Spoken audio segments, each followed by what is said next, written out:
In today's video, I've made a list of the most important and underrated tips and secrets to reaching SSL in the new age of Rocket League. These are the exact methods I use to break through the highest ranks of the game. And if you want to reach SSL this season, make sure you stick around to the end of the video because I got some of the best Rocket League players in the world to participate and give you guys some of their best advice as well. So without further ado, sit back, relax, and enjoy the video. I don't know if it's just me, but kind of loving this map. It's a pretty cool map, pretty cool. So I'm going to be breaking this video down into three main sections. First, and the most important in my opinion, is mentality. Then we're going to go into your actual rank session. And then finally, I'm going to be touching on actual mechanics as well. All right, first and probably most important is your mentality. And what do I mean when I say mentality? I don't mean just keeping a big smile on your face when you're playing ranked, or keeping a smile on your face when your teammate misses an open net, or bumps you when you're trying to score a goal. What I mean is an actual solid foundation where you know that it's all good and you got next game and you got next game and you got next game. And really just understanding your wins and losses, which is my first tip of the video, because this really was important for me when I started to notice how fast I was ranking up. I would say after you win a rank game, don't just blindly queue into your next game. Try to take at least a second to think about what you were doing well that game and how you can continue to implement that into your performance. If you were taking some really good first touches, or you were managing to beat your opponents on 50-50s, just understand that that's your strength right now and that you could continue to do that in your next games to practice that consistency and maintain constant improvement. However, you do also have to understand that your losses are good too. You have to make mistakes sometimes to improve and learn from them the same way you would with anything in life. You just got to understand that the loss was okay. You have next game. Think about what you were doing wrong and how you could have played better. And I know I get this in my comments a lot, but bad teammates. Bad teammates is something that a lot of players, including me, sometimes struggle with. But don't look at your teammate as an obstacle to ranking up. Pros talk about this a lot, but it's a little bit hard to understand when they don't touch into detail. And that really is to try to pay attention to your teammate and understand his strengths and weaknesses, right? And you're not going to know what those are as soon as the kickoff countdown goes off. You kind of have to pay attention to it a little bit in the first half of the game. Understand, okay, he's not doing good with the open nets. He can't really hit them, or he can't really beat opponents on 50-50s. He's a little bit too far back when he's not supposed to be. He's a little bit too far forward when he's not supposed to be. But don't just start spamming in chat and typing in the middle of your game, bashing him for these types of little mistakes that you used to make back then. Instead, when you notice that they're too far up, too far down, they can't win their 50s, try to support that, right? Try to anticipate a miss 50 or try to play a little bit up with him as well. Try to not overcommit to a ball when he's too far up on the play. Try to make sure that you are playing your best every second of the game and trying to be a better support for your teammate. I forgot to mention this, but a lot of this video is based around 2v2. But if you guys would like to see a 3v3 or 1v1 breakdown, let me know in the comments down below, because I would be down to make a video on that as well. So try not to get frustrated with your teammate, because let's be honest, we don't want to have that game where you guys are typing in chat in the middle of the game, fighting with each other while your opponents are scoring like 7 up on you. Because at the end of the day, they just enjoyed a nice win and some free entertainment as well. Now, real quick before I get into the rest of the tips, I'm Leaf, and I'm here to help you guys reach the highest rank in Rocket League and become the best player in your lobbies. If you guys want to rank up in your next rank session and see more helpful content like this, consider liking the video, drop a sub, and comment something you would like me to make a video on next. Now, I told you guys I would share the biggest piece of advice that got me to the highest ranks that you're still doing wrong. So what is it? I think like the biggest thing that helped me, like whenever I was getting through like the ranks, is it wasn't like necessarily like a gameplay issue. It was a mindset issue. So like every single time I would hit like a new rank, right? So like let's say I was champ 2, I was hitting champ 3 for the first time. I would stop playing for like 3 weeks so I could call myself a champ 3. But that slowed down my progress like so much. Whenever I could have been like improving a lot, like, you know, I could have been improving if I just would have played instead of being scared to queue. So I think just having like the mindset that, or just like don't care about your MMR, basically what I'm trying to say. Big shout out to Landon. I feel like that was very relatable for a lot of us. And for those who don't know who Landon is, he is one of the best players in Rocket League right now and has been for a while. So once again, big shout out to him. Go follow him on Twitch, go sub to his YouTube, and let's get back to the video. So what Landon was talking about was not queuing ranked. And when you hear it like that, you kind of think, well, why aren't people queuing ranked? Isn't that the purpose? Isn't that how you rank up? Well, it is. And it's actually something that a lot of players aren't doing because they're afraid or they want to look cool. I feel like he explained it the best. And once players reach a rank like GC1, they get happy, they get the rewards, and then they just stop because they can finally call themselves a GC1. They can go to their friends, show them that they hit the rank. But to be honest, that's going to stop your progression, that's going to stop your improvement, and it's going to slow down your progression so much. I feel like what players should be doing instead is once they hit that rank, just keep queuing. Just keep playing again and again and again. You might lose some games, you might drop your rank, or you might go up a lot. But whatever happens, it doesn't matter, because at the end of the day, you're putting more hours into the game, you're getting more experience, and you're getting more repetitions. And a lot of ranking up in this game comes with repetitions. That is the biggest thing to help you rank up and to help you get really consistent. And don't stop once you hit a milestone. Just keep going, because you're going to get a lot higher in the ranks and you're going to be able to reach SSL in no time. But that's all I'm going to touch on for mentality. Just wanted to start you guys off on the general meaning behind it and how to keep a solid mentality when you're playing ranked. But now we're going to go into the actual ranked games and sessions and how you can play better. And the first tip, something I don't see a lot of players ever touch on, that's actually rotations, but specifically ball side rotations. In this day and age in Rocket League, pros and other players are still telling you to rotate far side of the play. As you can see, the ball is on the other side of the field. I'm rotating back. I'm going behind the play, whatnot. But this just takes so much time. It takes so much time to go all the way around the field, get some pads, because by then your teammate is already out of the play, the ball's already flying at your net, and now you're in a 2v1 situation while your teammate is still trying to get boost to get back. You guys got to understand, rotating ball side is okay. You can split the field in half, you can do whatever, but rotate on the side where the ball is, on the half of the field that the ball is, and make sure you're not in the way either. Because a lot of players rotate ball side and they get in the way of their teammate's path and they actually end up bumping their teammate. And I actually see this a lot in GC2. I still see this in GC2. I still see opponents bumping their teammate on the way back on a rotation. Just quickly remember to flash your car cam, see where your teammate is, get out of the way, but also try to maintain in the play as well. Grab some pads. As you can see, we got some pads here. Grab some small pads, rotate back into the play, and be ready to support your teammate on a counter attack. Real quick example, let's say the ball is here and I just lost possession. Now I have to get back.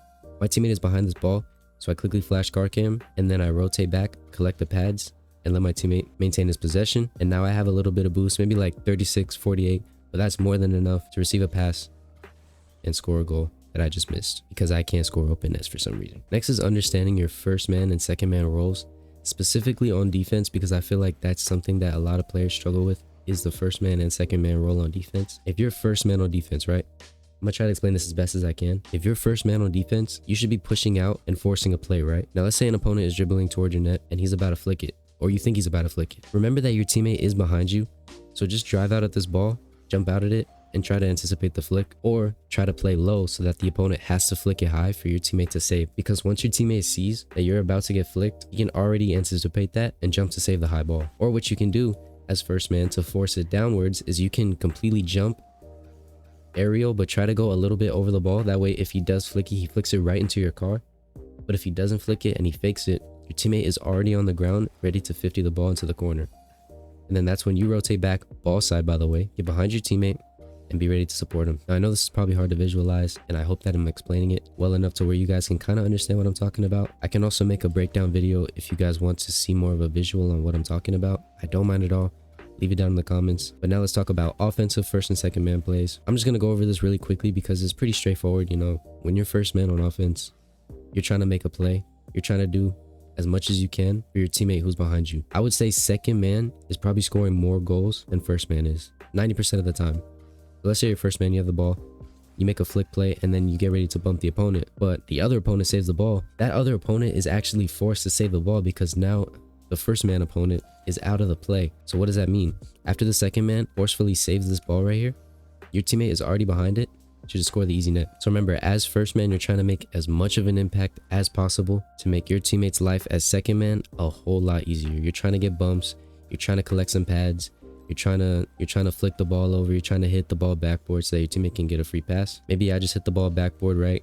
I go for some bumps, boom, I get maybe one bump, then my teammate already has a free shot, you know what I mean? Or he passes it to you, who was already collecting pads, right? And now you have maybe like 20-30 boosts to score an easy open net. But remember, as first man, try to make as much impact as possible. Try to make sure that you're not standing around and doing nothing, and make sure that as second man, you're also always doing something and not standing around waiting for your teammate to make an impact. Make sure that you're going around getting pads and be getting ready to anticipate the play as well. But this does bring me into my next tip, and that is always do something. As I just mentioned, in 2s or literally in any mode of Rocket League, you have to always make sure that you're doing something, right? So what does that mean? Literally anything but sitting around, right? Sitting right here, watching the play happen, getting ready for the free pass, and then you're like, oh wait, now the ball is coming at me, now I can score a goal, right? It's not really how it works. You have to make sure, especially as a second man on offense, that you're always doing something. So you're collecting pads, right? Maybe you're getting bumps, you know, maybe you're paying attention to your teammate, seeing what he's doing, right? It can literally be anything. Just make sure that you're not standing around, you know what I mean? Make sure that you're not watching the play. Make sure that you're actually driving around and doing something, you know what I mean? But I feel like grabbing pads is probably the best thing that you can do for your team. Because, and I'm not blaming anybody, I'm not shaming anybody, but even I do this in my games too, and it's something that I'm sure a lot of you watching the video does as well, is you guys have moments where you kind of just sit around because you don't really know what to do, or you're just not doing something useful, you know what I mean? You could just be out of the play grabbing an 100 pad for no apparent reason at all. What are you going to do with the 100 pad, you know what I mean? And speaking of boost pads, my next tip is actually to grab small pads and actually understanding when you should grab 100 pads and when you should grab small pads. A lot of this comes with playing the game and trying things out. So when you're in your next game and you're trying to work on your boost management, try going around picking up hundreds, try going around picking up smalls, and just observe, right? Try to understand when the best time is, but always make sure you ask yourself, okay, is it okay? Like, do I have enough time to grab this 100 pad? You know what I mean? Because there will be a lot of times in your game where you can't pick up a 100 boost pad because it's just too far out of the play and you're messing up a potential pressure attack or a potential safe when you're getting pressured. You have to make sure that you're constantly grabbing small pads, that when you're rotating, you're grabbing small pads. When you're going up the play, you're grabbing small pads. Even when you're second man and you're waiting for a play, grab a couple of these pads right here, boom, boom, and then get ready to score a goal. You know what I mean? But make sure you always ask yourself, okay, is it okay to grab this 100 pad? Because remember, they're there for a reason. Let's say if the ball is up here, right? My teammate is playing the ball, but I have no boost. I can quickly turn back and be like, okay, I have time to grab this 100 pad. Now I'm full boost on this pressure attack. And then I score a goal, you know what I mean? If it's okay, if it's safe, and if there's time to collect a 100 pad and you're not taking yourself out of the play to grab that boost, go ahead and grab it. It's all good. But always remember that you have to make sure that you're getting small pads. My next tip is counterattacks. You guys have to understand that a lot of goals in Rocket League are scored from counterattacks and twos. Try to make sure that you're always looking for it. Try to pay attention, right? This is something that I can say I'm really good at in Rocket League, and I can honestly say it confidently because I make sure that I pay attention to it all the time, right? If my teammate and I are getting pressured and the ball's going off, both of the opponents are up the field, right? They're up on our net. They're trying to pressure us. They're trying to score goals. If they accidentally set me up for a free clear, right, I'm gonna take the clear and I'm gonna try to score the goal. That's something that I got really good at because that's something that I knew was very, very, very important to scoring goals in Rocket League. Guys, you got to be ready to score open nets because as intimidating as they are probably going to be your best friend when ranking up. You guys got to be ready to look for counterattacks. You got to be ready to look for those types of situations where you can quickly get the ball away and anticipate a goal. Believe what happens when it's not just an open net and it's not that easy. That's okay. You can also look for a counterattack. For example, one more time, if you're getting pressured right here on the ball, they try to shoot it, boom, you just got the save.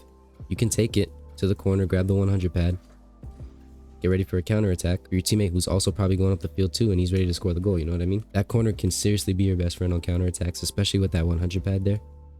You grab it. You can even just wait it out, right? You can even play it slow because your opponents are going to be rushing to get back. So you can play it slow, you can buy everyone time, pass the ball to your teammate, get some bumps because remember, you always got to be doing something, and then boom, your teammate scores a goal, you know what I mean?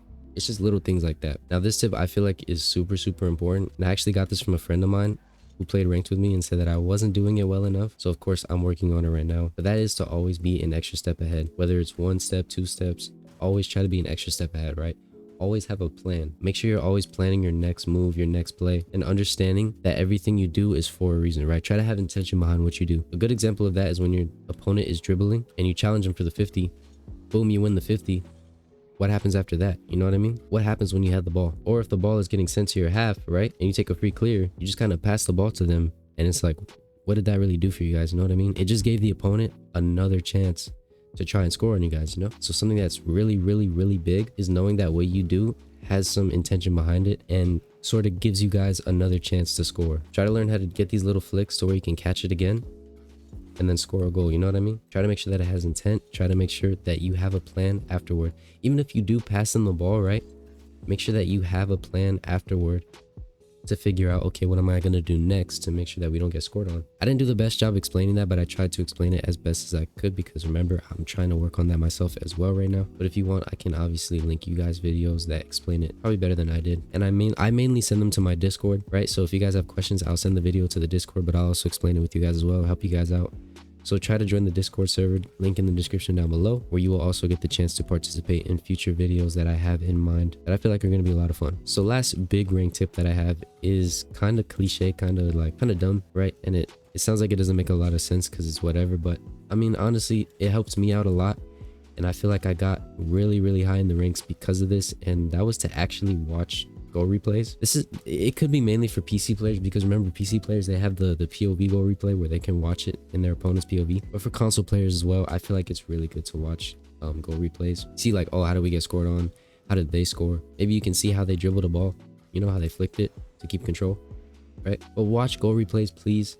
please watch goal replays. If you're not going to watch your full game highlights, full game replays, at least watch goal replays, because it does help me out. It doesn't do a lot, but it does help out when I want to ask myself like, okay, how do we get scored on, you know? Now we're going to get into the third section of the video, and that is the actual mechanics.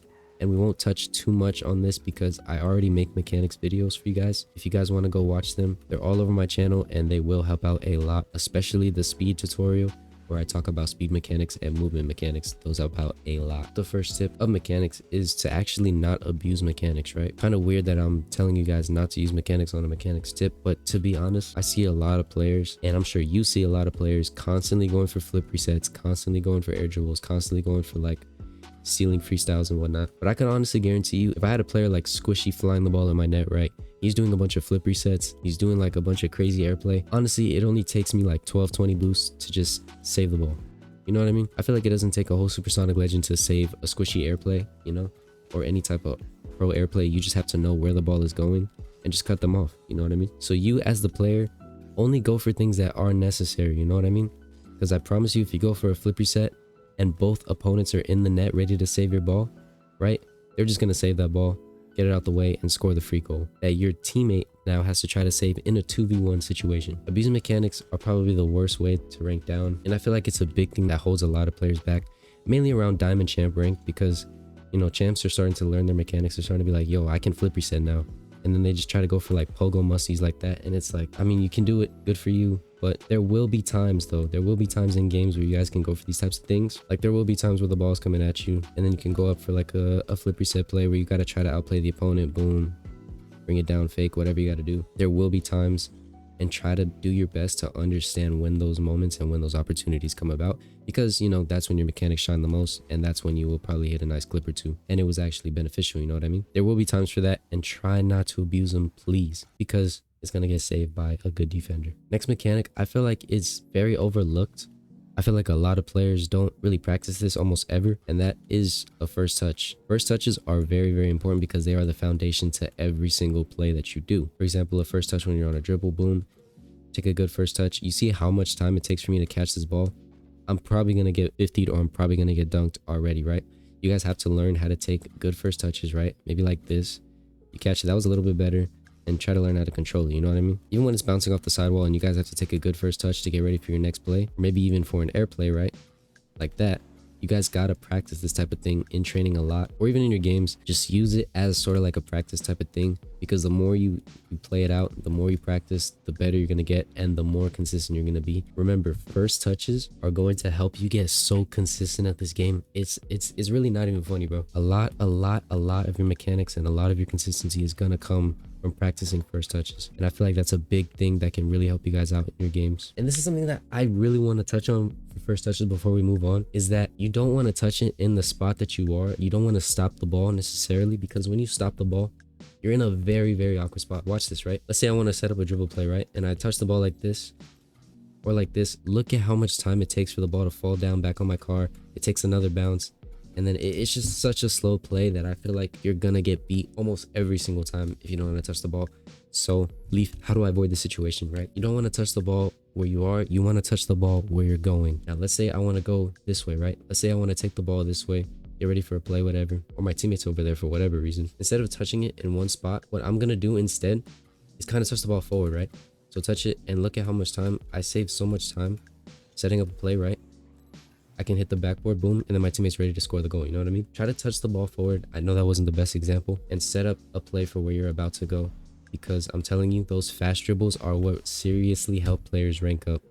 Fast dribble, fast dribble, fast dribble, because those types of counterattacks and pressure situations are what is going to really intimidate your opponent and make them think, okay, we got to slow down, we got to let off the gas, and we got to play a little bit safer. And once they start doing that, you know, that's your game. That should be your win at that point. Next on the list for mechanics, we have air dribbles and 50-50 control. I feel like for the lower ranked players, you guys got to start learning air dribbles, especially when you're around maybe champ GC, because if you're in GC2 and you don't know how to air dribble, I'm sorry, you're probably not going to break past that rank. Back then you probably would have, but in 2s these days, everyone knows how to save almost everything and they know how to play. It's like the #1 mechanic to help you at least outplay one opponent, right? And then 50-50 control. Oh my goodness, I feel like once you learn how to master 50-50s, you're almost going to be unbeatable, because you can control the ball wherever you want it to go. You can set a nice pass to your teammate. You can set a nice play forward. Once you learn how to control 50s, I'm telling you, it's going to be such a game changer, right? And so you're probably wondering, how do I control 50s? How do I learn this type of thing? How do I practice this? Because I can't practice 50s in free play, right? And I feel like there's one good answer to this. And play fucking ones, dude. Play ones. Stop being a little flip reset rat, spamming flip resets in Grand Champ and Champ. Play ones. Get good. Which, you know, I need to take that fucking tip myself, but flip reset fun. Probably the most hated mode, and I mean, I understand it. It can really destroy someone's mental, but I'm telling you guys, learn to play ones, learn to practice and use it as a playing field, because I mean, a lot of players don't really care about their ones rank because it's such a frustrating mode. But once you look past that and use ones as like your practice ground, right, it really helps you improve this game. Ones is probably one of the best modes that help you improve in terms of solo mechanics, you know, solo plays, consistency, right? And then also that 50 control that I was talking about. Learning how to 50-50 in ones is going to help you out a lot in your 2s games. And you may not think so, but I'm telling you, when that situation comes around and you know how to 50 a ball, then you'll honestly start winning a lot more of your 1v2 situations in games and probably win some kickoff goals as well. So big shout out to Sven for that tip. Follow his Twitch. Big shout out to him one more time. You should also play to improve, right? It's not just, you know, you're going to play, you're going to autopilot and then you're going to improve. I mean, you got to play and want to improve. You know what I mean? That is the only way that you're going to be able to rank up really high in this game and to win a lot of your games as a whole. So final mechanics tip, and everyone talks about it and it's for a good reason. It's really important to understand fundamentals. Fundamentals is the biggest thing that sets apart pros from just the average SSL, right? Or even just the average player in general. What pros have that a lot of players don't, yes, they have that mindset. Yes, they have a lot of hours. They have the good mechanics. But what they can do so unbelievably well is their fundamentals, because their fundamentals seem almost perfect. And most of the time, it really is just perfect. They master their fundamentals to a point where they can just autopilot and those fundamentals just excel. You know what I mean? They're able to first touch perfectly. They're able to play 1-man, 2-man perfectly. Pros have the fundamentals like power shooting and all the really important mechanics. They almost mastered it perfectly. And I feel like that's a really big thing that separates pros from the average ranked player. Being able to read, like being able to shoot this ball wherever they want to, right? They can probably shoot that ball top corner, and I can maybe do it sometimes, you know what I mean? And I'm actually going to be making a video on fundamentals pretty soon, so definitely be on the lookout for that, because I feel like it's probably the most underrated, most important, most crucial thing that you could take into any of your games.